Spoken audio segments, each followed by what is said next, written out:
À Plouhinec, à 2 pas de Port-Spoulan, la vallée de Tréouzien accueille un moulin à eau.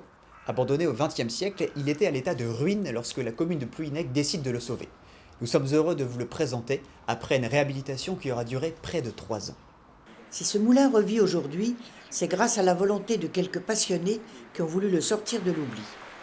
Cette initiative est à mettre au nom de Benoît Loriot, passionné de moulins, qui monte un dossier pour cette restauration et en confie la responsabilité à l'association Cap sur les Moulins. En 2012, quand vous attaquez les travaux, le moulin est dans quel état? À l'état de ruine, noyé dans la végétation, des ronces, des grandes herbes, on le voyait à peine. La bâtisse elle-même couverte de lierre, pas de toiture. L'arrière du moulin est très endommagé et nécessite de gros travaux de maçonnerie, tant pour remonter les murs que pour assainir la réserve d'eau. Pendant les travaux de débroussaillage et d'élagage, une roue à pirouette d'1,50 m de diamètre, parfaitement conservée dans la vase, a été retrouvée. Son dernier propriétaire, c'était qui? Charles Denard, qui a été maire de Pontcroix, qui était le dernier propriétaire connu du moulin de Tréouzien.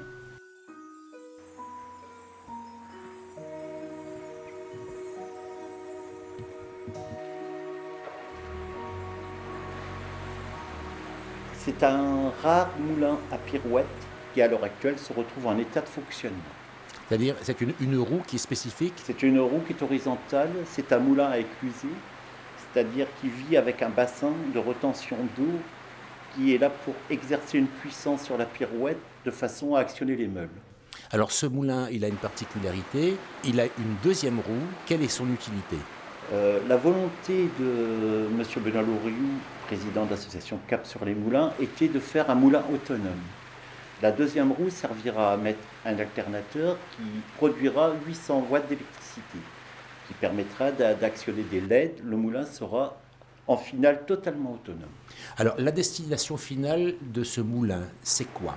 Faire de la farine, accueillir des enfants dans un but pédagogique, leur expliquer le fonctionnement des systèmes mécaniques, des courroies, la version des courroies et la production des courroies. Le gros œuvre, ainsi que la charpente, ont été réalisés par entreprises locales.